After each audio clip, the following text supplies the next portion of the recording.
Chérif, merci. Merci également à vous qui nous suivez dans cet invité du 20h. Nous recevons aujourd'hui El Hadj Malick Gakou, le président du Grand Parti. Monsieur le Président, bonsoir. Bonsoir. Alors, nous avons invité Malick Gakou. Le prétexte, c'est l'anniversaire du Grand Parti qui fête aujourd'hui sa première année d'existence. Et nous allons tout de suite remonter un petit peu dans un passé très récent, quelque chose qui a peut-être été à l'origine de la naissance de ce grand parti aujourd'hui. Suivez tout de suite quelques instants pour revenir sur le plateau. Billahi bu doon manifestation AFP réglé naa ko ba pare mais dan la je suis comme vous, je suis un invité convoqué wu ma daje bii organisé wu ma ko dañ ma ko invité 2017 laa wax bu ma ko fekkee man képp AFP bu présenté candidature du ma la dimbale du ma la soutenir du ma la financer. Voilà, Moustapha Niasse, leader de l'AFP, votre parti où vous avez milité pendant très longtemps, que vous avez quitté. Aujourd'hui, vous revoyez ces images, vous fêtez votre première année d'existence. Quel est votre sentiment? Et pour ma part, je préfère oublier ces images. Et j'ai fait 16 ans avec le président Moustapha Niasse et avec mon ancien parti. Je pense que je dois me mettre sur les hauteurs.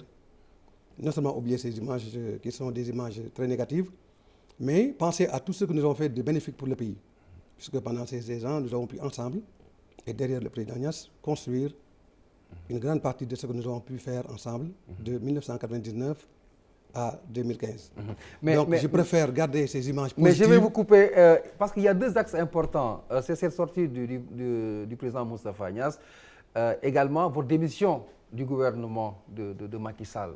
Oui, mais vous savez... C'est des actes importants dans votre carrière. Oui, c'est important, mais vous savez, un gouvernement, quand on est dans un gouvernement et qu'on pense que les actions du gouvernement sont incompatibles avec votre vision du pays, je pense que la meilleure manière de faire, si on est un patriote, si on est un démocrate, c'est de quitter ce gouvernement, ce que j'ai fait en toute responsabilité, en son temps. L'AFP ne vous manque pas aujourd'hui, c'est du passé, c'est oublié, c'est enterré. Non, je n'ai aucun problème avec mes amis, mes parents. L'AFP, c'est en partie aussi ma famille. Vous savez, moi je suis arrivé à l'AFP tout à fait à ses débuts. J'ai été encadré par des hommes exceptionnels et des femmes exceptionnelles. Je crois que c'est en partie ma famille. Et je considère que ces histoires que vous venez de montrer, ces problèmes que vous venez d'évoquer et que vous venez de montrer, je crois que ça revêt un caractère historique, c'est vrai. Mais pour moi, je crois que c'est une partie aussi de notre destin politique. Et c'est aussi la vie d'un homme politique. Je crois que de moments à autres, il y a des moments de turbulence, n'est-ce pas, qui caractérisent la vie d'un homme politique. Et je pense que c'est dans ce sens-là que je voudrais mettre ces images-là. Mais je garde quand même de grands souvenirs très positifs de mon vécu à l'Alliance des forces de progrès. Et je voudrais profiter de l'occasion pour les saluer. Et je pense que c'est la vie politique qui est comme ça. C'est une page qui est tournée. Le plus important, nous nous mettons sur les hauteurs. Et dans ma carrière politique, dans ma vie, je pense que c'est un sacerdoce que de servir le Sénégal. Et c'est vers ça que je me tourne. C'est le service des intérêts supérieurs du peuple sénégalais. Du peuple sénégalais. Alors, je rappelle, le prétexte, c'est l'année d'anniversaire du Grand Parti. Un an d'existence, un an de présidence. C'est quoi la comparaison avec votre passé politique? Il est facile de gérer un parti d'opposition dans ce Sénégal, dans ce contexte. Comment ça se passe? En tout cas, je dois dire que c'est très difficile de gérer un parti politique, que ce soit au Sénégal ou ailleurs. Parce que la gestion d'un parti politique requiert quand même des compétences, mais également une expérience de la gestion des hommes. Et cela est extrêmement difficile. Mais ce qui est important, c'est qu'aujourd'hui, avec cette année d'existence du Grand Parti, c'est un énorme sentiment de satisfaction, de fierté et de reconnaissance envers le peuple sénégalais qui m'habite aujourd'hui. Et je voudrais donc profiter de l'occasion pour remercier toutes les Sénégalaises et tous les Sénégalais qui nous ont accompagnés par leur confiance, par leur conseil, mais également par leur sens patriotique et leur engagement déterminé à soutenir notre action politique de tous les jours. Alors, je vais vous poser une question, elle n'est pas fortuite. Quelle est l'envergure du Grand Parti? Parce qu'aujourd'hui, au Sénégal, on soupçonne les politiciens de créer des partis juste pour exister officiellement, mais que dans la pratique, il n'existe pas. Quelle est l'envergure du Grand Parti après une année d'existence? Mais vous savez, aujourd'hui, le Grand Parti, je pense que personne ne peut nier que le Grand Parti fait partie des grands partis du Sénégal. Et je pense que depuis que le Grand Parti est né, nous avons montré sur le terrain, à travers les tournées que j'ai pu effectuer dans l'ensemble des départements du Sénégal, que le Grand Parti est un parti qui a une dimension nationale. J'ai également effectué des tournées au niveau de la diaspora. Je voudrais profiter de l'occasion d'ailleurs pour remercier mes parents de la diaspora. Après avoir fait pratiquement le tour du pays, après avoir visité les hameaux les plus reculés de notre pays, j'ai pu constater avec force et pertinence combien nos militants sont engagés, combien ils sont déterminés, combien ils sont mobilisés pour faire du Sénégal un pays enfin développé. Je pense que c'est ça qui est le plus important. Maintenant, la taille d'un parti politique, son poids, bien évidemment, se mesurera à l'aune des élections. Et on verra, ce qui est sûr, par la grâce de Dieu et sa magnanimité, le grand parti participera à toutes les gestions électorales et nous pensons pouvoir jouer notre rôle au service exclusif des intérêts du Sénégal. Voilà pourquoi je me faisais comprendre avant d'en arriver là.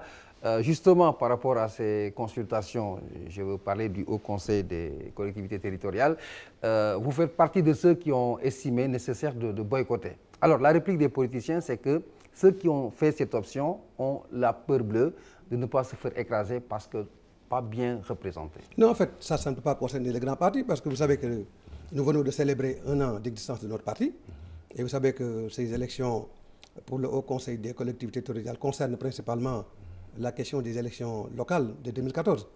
Et cela précède la naissance du grand parti, donc ce n'est pas une question de peur. Mais aujourd'hui, je peux dire et certifier sur le terrain que nous avons énormément de conseils.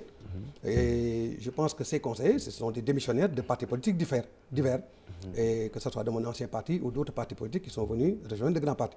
Mais dans tous les cas, donc cette peur-là ne pas concerner le grand parti. Mais le fait de boycotter le Haut Conseil ne découle pas d'une volonté de gagner ou de perdre. Ça découle de notre détermination à lutter contre la dilapidation des deniers publics. Vous savez que l'un des axes majeurs des assises nationales, c'était la réduction du train de vie de l'État. Vous savez que nous sommes dans un pays pauvre, où dans tous les domaines croisés, développement économique et social, les Sénégalais souffrent. Les paysans souffrent, les travailleurs souffrent, les étudiants souffrent. Dans quelque domaine que ce soit, les Sénégalais sont fatigués.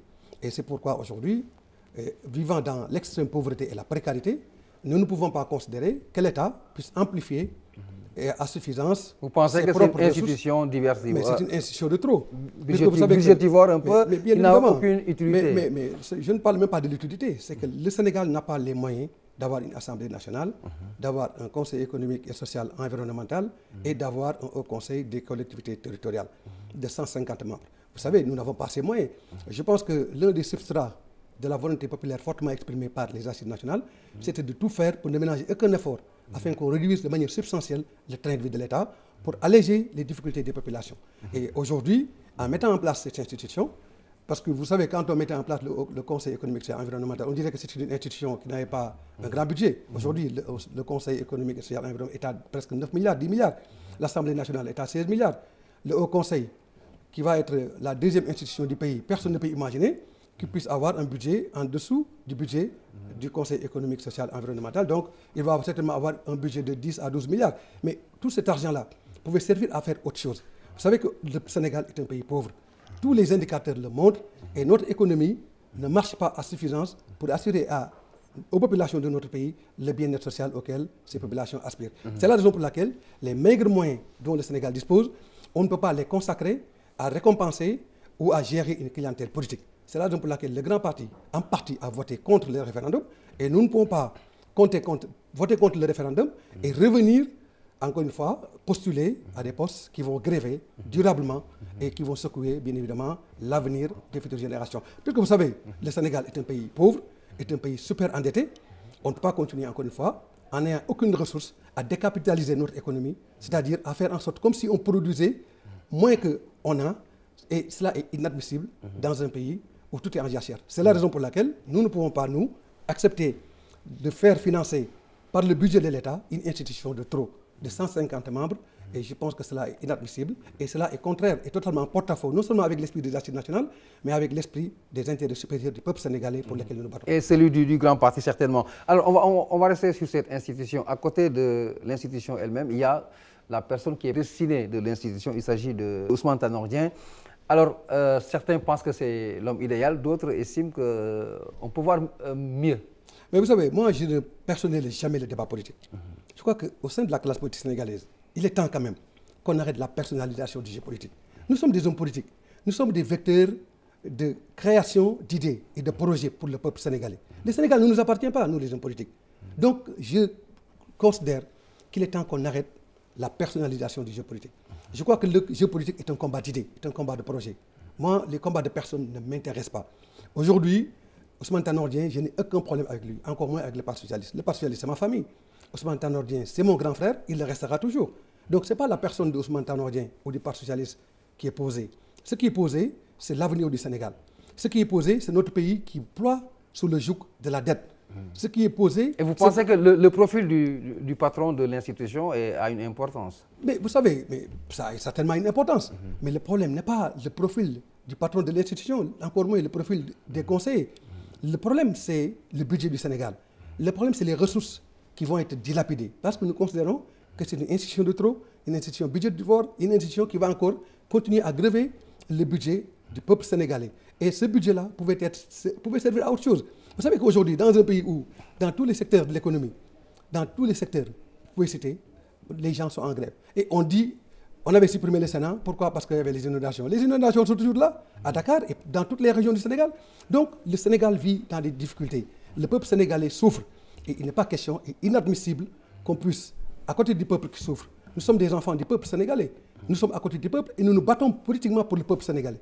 Nous ne pouvons pas donc considérer que ce peuple qui souffre, ce peuple qui pâtit par rapport à ces difficultés incommensurables du fait des mauvaises politiques publiques, qu'à côté de ce peuple-là, qu'il y ait des politiciens qui sont récompensés parce que justement, on va gérer une clientèle politique pour assurer une survie politique qui ne se justifie pas. Alors, je crois que le Sénégal ne mérite pas cela. Pour le grand parti, il est clair que demain, si par la grâce de Dieu et sa magnanimité, nous avons le pouvoir de changer ces choses, nous allons réduire non seulement le nombre de députés à l'Assemblée nationale pour le ramener à 120, mais également supprimer le Conseil économique et social environnemental, mais également supprimer ce Haut Conseil des collectivités territoriales. Alors, vous avez fait un dessin extrêmement noir sur globalement l'économie. Vous êtes docteur en économie, mais sénégalaisement, quand vous portez la casquette du citoyen, tout n'est pas noir. Qu'est-ce qui pourrait être bon ou qu'est-ce qui est extrêmement catastrophique? Vous avez parfaitement raison, tout n'est pas noir, tout est très noir. Mais vous avez parfaitement raison. Tout n'est pas noir, tout est extrêmement noir. Mais qu'est-ce qui est blanc dans ce pays? Qu'est-ce qui marche dans ce pays? Dites-le-moi. Dites-moi dans quel secteur?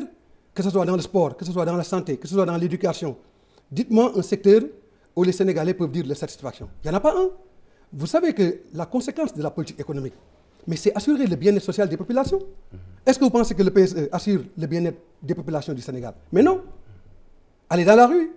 Vous me dites en tant que Sénégalais, mais bien évidemment, mon témoignage est implacable quant au désarroi qui secoue le peuple sénégalais face aux mauvaises politiques publiques. Vous me dites en tant que docteur en économie, mais c'est incroyable. Nous n'avons pas de politique de développement, nous n'avons pas de politique économique. Le PSE, il contient en son sein quelque chose de positif peut-être. Mais vous savez, le PSE, oui. Tout le monde sait que le PSE n'est pas un programme de développement. Tout le monde sait que le PSE n'amènera ni l'émergence au Sénégal, encore moins le développement. Le PSE est une constellation de projets et qui va grever durablement le niveau d'endettement du Sénégal. Et vous savez que le PSE ne réglera ni le bien-être social des populations, ni le degré et le taux d'employabilité de notre économie, encore moins ne réglera pas les desiderata qui vont permettre à notre pays de quitter la précarité et la pauvreté. Cela est clair, c'est une constante. Depuis 3 ans qu'on applique le programme d'action prioritaire du PSE. C'était 9 685 milliards qui devaient être mobilisés. Où est cet argent? Dans quel secteur cet argent a été investi? Alors, aujourd'hui, le taux d'endettement, de ratio du PIB par rapport au temps d'endettement du Sénégal, le ratio de l'endettement par rapport au PIB du Sénégal, aujourd'hui est à presque 60%. Je me rappelle déjà, il y a quelques années, en 2013, quand le président de la République disait qu'à 30%, le taux était excessif. Aujourd'hui, le FMI recommande aux différents États de s'arrêter au maximum à 60%, bien qu'au niveau de l'UEMOA, les critères de convergence dépassent les 70%, mais ce qui demeure constant, c'est qu'avec ce niveau d'endettement, nous sommes en train de secouer durablement et de menacer durablement l'avenir des futures générations. Le Sénégal ne peut pas continuer à s'endetter juste pour faire des ponts. Le Sénégal ne peut pas s'endetter juste pour faire quelques gadgets. Le Sénégal doit s'endetter pour permettre à sa jeunesse d'avoir des lueurs d'espoir et de considération par rapport aux perspectives qu'il faut donner à notre économie. Et l'économie de développement, c'est celle qui amène le bien-être social. Cette croissance qui doit amener le développement et lutter contre la pauvreté, c'est cette croissance qui a un substrat de base et qui agrège un peu le phénomène du développement économique et social. Et un développement économique et social passe par une économie qui crée des revenus et de la richesse. Et le PSE ne crée aucune richesse au Sénégal. Depuis qu'on a commencé à appliquer le PSE, le Sénégalais est devenu encore plus pauvre. Alors c'est pourquoi un PSE, un plan qui n'amène pas la richesse, qui n'amène pas de revenus au peuple sénégalais, mais c'est un plan qui est voué à l'échec. Donc, le gouvernement a intérêt à corriger le PSE dans sa dimension humaine, dans l'appropriation de l'employabilité de l'économie pour permettre à la jeunesse sénégalaise, pour permettre au peuple sénégalais d'avoir des revenus. On est rattrapé et de pouvoir par le temps travailler. et j'ai envie d'entendre une phrase sur les Jeux Olympiques. Vous avez été ministre des Sports. Les Jeux Olympiques se déroulent, le Sénégal, sa participation. En une phrase. Mais c'est une catastrophe, parce que vous savez que le Sénégal n'a pas de politique sportive. La catastrophe qui s'abat sur le peuple sénégalais à travers les JO, ce n'est pas la faute du CNOS, encore moins des athlètes, mais c'est la faute de l'État qui n'a pas de politique. Là, ce sera l'objet d'un débat. Le temps nous a rattrapé, malheureusement, Président. Merci en tout cas d'avoir été avec nous sur ce plateau de l'invité du 20h. Merci de nous avoir suivis et excellente suite des programmes sur la TFM.